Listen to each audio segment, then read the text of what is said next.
Hey everyone, welcome back to the channel. Let's get it going. Let's talk week 2 college football. My video with my week 2 early slate where we went over the noon game, the big noon kickoff within Michigan and Texas. We had a best bet in that game, so make sure you check out that video if you have not already done so.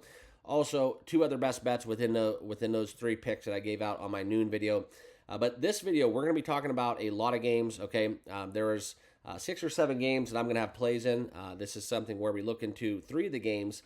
Not sure which way I'm going to actually bet it, but I do like the side and the total in those spots. So I'm going to share with you guys kind of my take, my analysis, and then hopefully at the end of this video, you'll have a better idea of where the money's headed for this Saturday slate. So without further ado, let's get down into it, guys. If you're new to the channel, perfect time to subscribe. Smash that like button. We talk sports every day here. If you guys have been rocking with me with major leagues and for the NFL thus far and college football for that matter, speaks for itself. Welcome, and I appreciate you all. So let's get into it. Let's talk about it. We're going to dive into the outlier for these picks. And getting up to kind of the first game on the board, I don't really have this in any specific order. I'm kind of old school. I make my picks on a piece of paper, and then so when I have to translate it into giving you guys the numbers and all that good stuff, it gets kind of hunky-dory a little bit. But we're going to dive into kind of one of the games here that everybody's kind of been talking about in terms of the Iowa State and Iowa Hawkeyes. Okay, game played in Iowa. Love what they do. This is kind of a weird kind of thing where because of conferences and whatnot, you have to kind of start your even these like non-conference rivalries that are so beauty with the pageantry of college football. We get this in week 2, okay? But here's where we're going to dive into this game from a numbers perspective. Iowa Hawkeyes dropping 40 points, okay? 40 points in the last game. That's where you look into it, and that is something where it does not happen too often. So winning 40-0 over Illinois State, we're going to discredit that because it was an FCS win. A lot of times, too, you give up 0 points, you're going to get yourself in some good field position as well. But I do think this is where we're going to be all over the under. Quite frankly, I think we're getting some value here. I think that we're getting a point of value. I think that if Iowa did not put up 40 points, I think we'd be seeing this number 34, maybe even 33.5, and it'd be taking some steam. So I did open at 37, so we have been bet down to 35.5, but let's not overthink this one. This is a great dance partner as well. It's not good to tease totals in college football. It's not good to tease totals, period, but something that I have success with. So in this spot, we're going to be taking the under within Iowa and Iowa State. That will be my first play at 35.5. We're going to take that under and look for kind of Iowa State, winning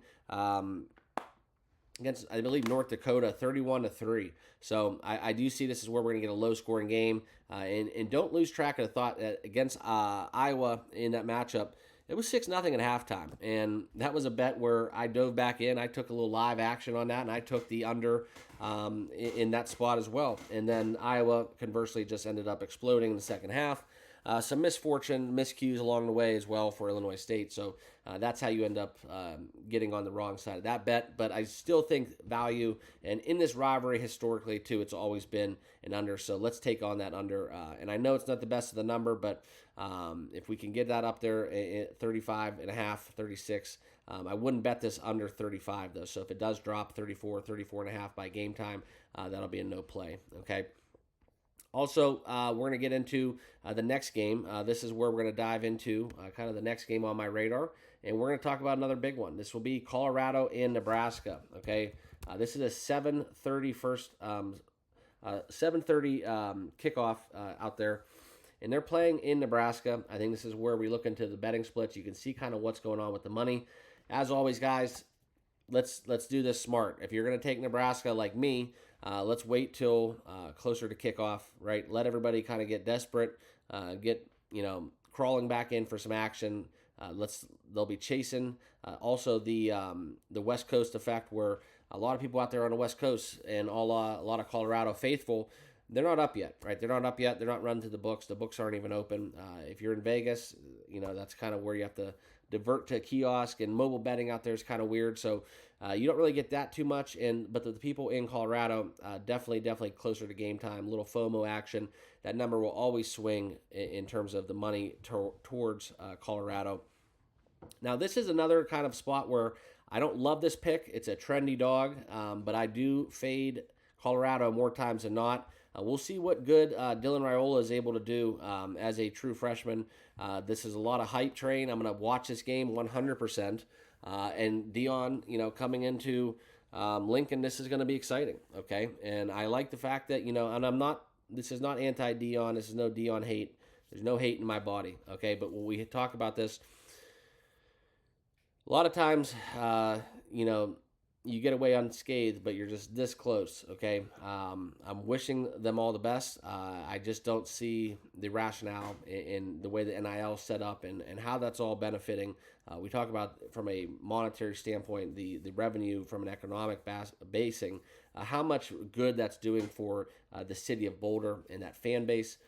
Really revitalize that city. So awesome. Hats off to that. But on the football field, Travis Hunter, sleeper pick for Heisman, and obviously Shedeur Sanders, fantastic quarterback. All right, really like him as a leader and a field general. I think it's something where, it's a different side of the ball, but I see a lot of Dion in him, but it's so reserved in terms of once that helmet's on, right? Outside of that, let it rip, but I'm a big fan of him. I think that he might actually have a solid NFL career. Compared to what we have now in a lot of teams for the NFL, I think he's going to be very set up for success. But this game, like I said, let's just fade Colorado once more, okay? We're looking at this number right now, and this is a huge number. Nebraska -6.5. We've already kind of bit the bullet from 7.5. We've gotten under that key number. I look for Nebraska to cover this spot. This is one where we've lost a lot of the value too, though. This number opened up 6.5, a little bit lower in the summer. And I do see a lot of points in this game. Okay, so 55.5, that is a lean. There is kind of the betting splits that back that up. But for me, guys, this is a fade Colorado. You're going to win more tickets than not, and just hopefully Matt Rule and company within the Cornhuskers can get this done. So I do see this game getting close to 60 points. I don't really see any value in taking the over. It might get above 60, but I do think that they're going to open it up a little bit. So give me the Cornhuskers in the spot at home against Colorado. I like this bet. I'm just kind of waiting on the number because I think we're going to get it under 6, possibly even later on, closer to game time. Okay, so that'll be my second play. All right, next game we're going to go out to is, we'll save this one for last, a little bit of a West Coast team, but Old Dominion, East Carolina. Okay, so that's a game that's very interesting. One that I love to bet. I love betting me some East Carolina football, but this is where we look into the Pirates and the horrid season they had last year coming off of. And in this one, this is pretty much plain out, cut and dry, simple. Okay, I like the over in this game. All right, that's just where we're at. Eastern Carolina was able to put up 42 points. I believe they played Norfolk State. I'm not sure. I might be wrong on that, but Old Dominion. Okay, this is something where I see them being able to score points at will. We see this number right now creep down. It's at 53.5. I am taking the over in this spot. There's not too much analysis you can do because there isn't too many stats. A lot of transition from 2023-24 season is not there anymore, but I do look for this game to go into the over territory, despite seeing this number move down from 54 to 53.5 on the early wake up. Okay, not crazy amount of betting split discrepancy, but on the money line too. I do like the fact that Old Dominion's taking a lot of money, so this is where you can look for Old Dominion money line as well. And it's kind of a weird kind of phenomenon where I do end up betting. If you are going to play that same game, I'll oftentimes, whether I bet or not, I want to make sure that the total is correlating with how I have the game script going for that said game. All right, so give me the over in this spot, over 53.5. Lock it in for Old Dominion, East Carolina. All right, and then we're going to get into the next game. This is one that we're going to be talking about from a double kind of bet. This one I like on both sides of the side and the total. All right, Ole Miss and Middle Tennessee State. The Blue Raiders come into they come into Ole Miss, and this is where I think Ole Miss is going to run absolutely ragged. Give me the over and twice on Sundays. We're taking the over 63 here. I'm going to pull up some of the numbers here for you guys. This is probably one of my favorite bets of the day. 78% of the money is on the over as well. This number is going to absolutely climb. It's a 4:15 kickoff. Middle Tennessee State, this one's basically cut and dry. I think that you're going to see a ton of points in this game. They gave up 25 points to Tennessee Tech. Ole Miss, they're going to just pour it on and then pour it on some more. I think that Middle Tennessee State gets into 20s, even the 30s in this game, and I think Ole Miss is conversely obviously going to get up into 30s and 40s plus. I just look for a little old-fashioned shootout in this spot. Really high tempo. We know how Lane Kiffin likes to get things done, so give me the over 62.5 in this spot. Okay. And also in this game, I do like minus 43. I think the scoring is going to get so crazy out of hand that Ole Miss is going to win with margin. And when you have a number at minus 43 and a total at 62.5, that's really putting yourself in a position where we're going to see some fireworks here. Ole Miss took care of Furman 76-0, and that's kind of where I'm at. I think that Ole Miss gets it done again. I think they get possibly 50, 60 points on their own, despite going against a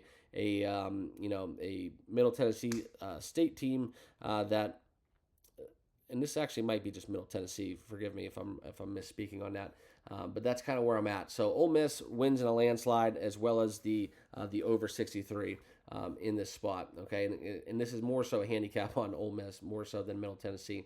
All right, and then the next game we're going to talk about is Temple and Navy. Okay. For me and my money, this is going to be an underplay for me. Triple option. We know what Navy likes to do on offense. And if you guys watch Temple play, in their first matchup, they have a very, very big issue. And as a football team, it's not a good issue to have. They can't score the football. So three points against Oklahoma. They looked god-awful. They might be the worst team in college football this year for my money. So we locked in the under 44. That's kind of one of my best bets on the day. Temple Navy, under 44. Lock it in. That's where, despite what we're going to see from Navy, I believe they're going to get their way on the ground, really run ragged on Temple. But I do like the fact that this is going to be a one-way street. Navy runs the ball with ease. Temple's not going to be able to stop them. Navy runs away with the game, but I think the clock's going to keep turning. We don't get stoppages, unless you're under 2 minutes now in college football. Couple that with the fact that Temple, I don't know how you can prepare for the triple option after your game that you've been basically going into an air raid kind of deal, going against Oklahoma and company. That's a big transition, going on the road to play Oklahoma to go play Navy. That doesn't set up well and bode well for the Owls. So this one is Navy and the under for sure, but my play will be in the under 44 in this market. Okay. Now let's go out to another game where I do have to admit when I was wrong. I thought Washington State was going to miss the absence of Cameron Ward going against kind of a Portland State team last week where I thought it was just going to be too many points, and they weren't going to be able to cover that big number. They covered that 28.5. One of my games that I did miss last week, but that's where we're going to move on. They're playing Texas Tech, and this is a great game. Really looking forward to this game. Texas Tech comes in playing Wazoo, and this is a great matchup in terms of points. Okay, I think we're going to get a ton of points. This is where we look for the over 66 in play. And also, I do love Washington State here on the money line. Give me the money line here, minus 115. This is where I'll pull up the actual number so you guys can see it. This is where we find Washington State and Texas Tech, minus 113 on the money line. That will be my best bet for this matchup. I do favor the over. You could find that right now at 66 if you want to get a juiced up 66. But Washington State, that's where I believe the money should be. That's where I'm going. Forget about it. I thought that Cameron Ward was going to be a kind of a missed component of that Washington State team, which quite frankly, yeah. But for me, this is where I'm going to be betting. Washington State, Texas Tech, we're taking over 66 and the money line for Washington State minus 113. So that's kind of where we're at. We saw, a huge for both of these teams. This has a potential to be a game where both teams get into 40s, get into the 50s. This is kind of where I see, unless something happens with turnovers, I'm dead wrong. I just don't think either one of these teams are going to be able to stop a leak. So I do see a ton of points from both sides. And we got ourselves a little Texas Tech shootout. So this will be a fun one to watch. All right. And then we do have, I believe, one more game to talk about, and that is going to be the one that I saved the best for last, in my opinion. This is going to be Oregon, okay? We're going to be talking about the Oregon Ducks hosting Boise State. Now, I bet this one early. This is where you could have found 16.5s, I believe, for Oregon. And then we saw, this is one where we saw a lot of line movement because what Oregon was able to do, okay? They had a very tough game against Idaho, and this is something where struggling in that matchup gives us a very good buy low spot. Maybe I'm wrong, maybe I'm not, but I can tell you one thing. Manning and company will have his team ready to go, okay? Defensive-minded coach. I think that Boise State, running the football, that was a great, week one for their squad. And, we all know how good they can be on the ground, but I think this is something where if I'm familiar with how this is going to go down, I really think that they're going to have a bounce-back week. This is not going to be a Florida State situation where, it's fool's gold and they're going to drop one and then drop another. I don't see that happening. Oregon, I think they're worthy of their rating, and Dan Lanning, like I said, he's going to get his guys ready to go. And this is where you see the Ducks now come in at 19.5 points. And if we look into kind of what's going on with that game, it's going to be a lot of running for Boise State. We know that, and they're going to be able to try to throw the football, but I think this is where Oregon gets a few turnovers, and I think that you have to understand the fact that Boise State allowed a ton of yards, okay, a ton of yards. I know they ran the hell out of the ball, and maybe the defense relaxed a little bit, but this is something where I think this is a very good buy low spot on Oregon. Anything under 20 is where I really like to get in on the Ducks. This is one of my favorite bets. As soon as Idaho basically had a sleeper game against Oregon, that's when I jumped in on Oregon. I took them actually as soon as that number came out. So I see the Ducks getting up into the 40s. We'll see what happens, but I think Oregon's defense is going to come to play. And they need to make a statement, okay? They need to make a statement. They have that big game against Ohio State coming up, and this is another game non-conference where Oregon's really going to have to go and make a statement, because this is something where everybody's going to be watching, 10 o'clock. They might sneak away with some East Coast people that are going to bed, but after that atrocious first game against Idaho and having that scare, I think this is something where you got to see the Ducks really make a statement here and win upwards of 20 points. So one of my favorite bets of the day, that will be taking the Oregon Ducks under. I got them at 19.5. Again, this is where the number is right now. Make sure you guys find the best number available. The only question for me and the only concern I have is Boise State. If they're able to have their way running the football, if this number stays down enough where we're going to have, drain clock, not enough opportunities to score, and we get into a similar situation where it ends up being a battle because of ball control. So that's kind of what it comes down to. But those are my best bets for the day. For those of you that want to just go straight to it, like I said, we're going to be on Washington State, money line in the over Nebraska.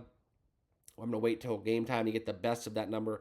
Ole Miss, I do like the minus 43.5 as well as the over 63. Old Dominion over 53.5. Iowa, we're going to go under the 35.5. The Ducks over 61 as well as the 19.5. And then the Temple under 44. So a little bit of a mixed bag, little bets in all directions. The games, though, that I do have a side and a total, I'm just throwing it out there for you guys because I think that helps handicap the game. If you can get a feel of where the number is going to go in terms of point scoring, that really does help you and put you in a better position to handicap the spread. In terms of the Washington State game, that will be something as well as the Ole Miss game that I will be betting both sides. And the Oregon game, I'm just going to be straight up on the 19.5. I'm not going to take the over, but I do see points in all three of those games. And that's why if we are going to do that, with the exception of Washington State being a 1.5 kind of point spread right now, if you do want to take a big spread, make sure you are in line with the over to back that up, because otherwise you're just banking on the other team to go scoreless. So that'll wrap up my best bets. Appreciate you guys. Subscribe for more. We will have a NFL video up tomorrow where we're going to continue that run. And as always, you guys that watch my baseball picks, we will be live with today's picks after a great day yesterday. So appreciate you all. Good luck. Let's watch some football, and we'll see you tomorrow on the channel. Cheers.